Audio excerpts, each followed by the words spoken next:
After 4 weeks, I was excited that the catheter will be removed and finally I can have my freedom.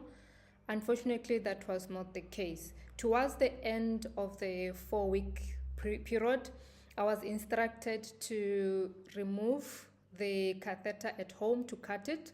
The doctor showed me how to do it by myself.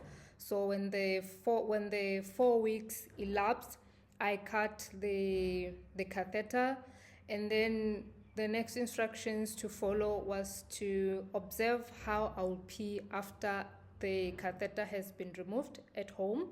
I removed it around 6 a.m. and the doctor said you should observe during the day how you pee. If you don't pee at all in 6 hours, then you have to come back to the hospital.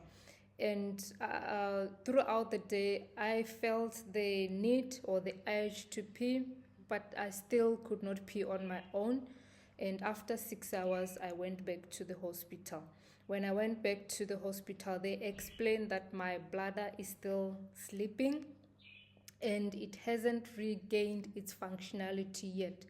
It still doesn't know, it has forgotten, actually, it has forgotten its function. It has forgotten that it has to empty when it's full.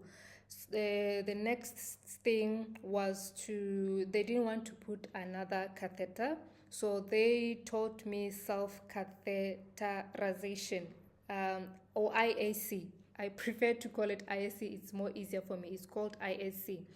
Basically, it's like you use a little catheter, you insert it in yourself in the urethra to let the pee out. That requires training because you have to understand your body anatomy. You have to be able to locate the urethra, insert the IAC or the catheter, the little catheter, the small catheter, so that urine can go out. The training took the whole day. What happened was that I was admitted. I went in the afternoon, right, when I couldn't pee, but then they said we cannot start the process right now in the afternoon. You need to come the next day. They booked me an appointment for the next day to come early in the morning because the training takes the whole day depending on how fast you learn or how fast you catch up. So I went back home. When I went back home, before I went back home, they said, we will temporarily put you back the catheter, the one that you had, a new one, so that at least there is no risk for you at night. Maybe your bladder is completely full. So they put me back the catheter to say, go back home. Tomorrow morning, you will come back. We remove the catheter and then we train you on how to use the ISC. The next day, I went to the hospital and they explained that they're going to train me how to use the ISC. Firstly, they train you about your body anatomy, where the urethra is and how to locate it. And then they do trainings in sessions. Like the first training will take place at 8 a.m. If you don't get it during the first session, they will come back maybe in 2 hours for the next session.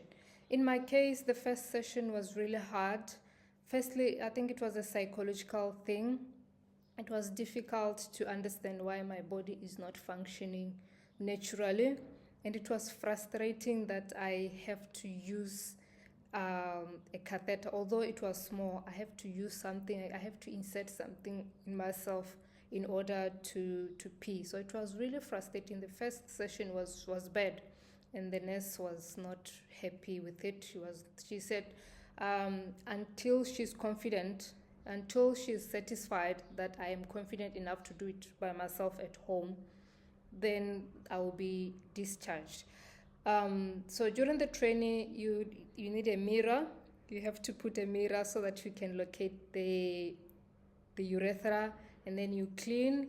You have to clean the area, and then you put the catheter. As soon as you put the catheter, the IC on the urethra, the urine will come out. It was an interesting experience. So the second session was a little better, but I still could not get it. After the second session, when I was waiting for the third session, I decided to watch some videos on YouTube. That really helped. I realized that it's really an easy process. It's an easy thing to do. Just that psychologically, I was struggling with the whole process. So when I watched the video, it kind of eased my mind to say, okay, this is really easy. This is not too bad. I just have to reset my mind and make sure that I do this for my health. The third session went well. It was good, and the nurse was happy. Then they decided, okay, you are ready to do this on your own, so discharge you. You have to do this for the next 3 weeks. And during that 3 weeks, when you do the ISC, you have to take measurement of your urine. Every time I went to pee, I would take measurement. I'll pee in a measuring jug to see how much urine is coming out. The reason for measuring is to check if there is progress that is being made. Firstly, I had to try to pee naturally on my own and then measure how much pee came out. And then the second thing was to do the ISC and then measure how much pee came out when I used the ISC. In the first week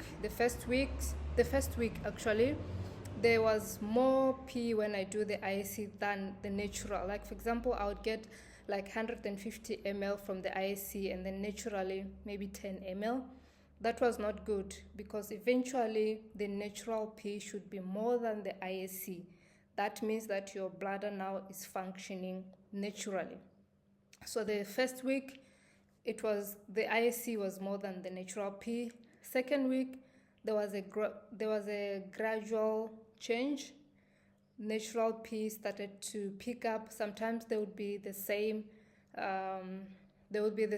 amount, almost the same amount, and I had to pee every 2 hours. I have to 2 to 3 hours, or if I have the urge to pee, then I do it. But ideally, it was 2 to 3 hours. By the third week, the natural pee had peaked, and the ISC had gone down, which was good, which was a good indication that my bladder has recovered. It slowly recovered. So after 3 weeks, the natural pee was higher than the ISC, and that was an indication that my bladder has recovered. I stopped the ISC, and since then I have been able to pee naturally without any complications or without any problem, something which I could not initially do after I delivered.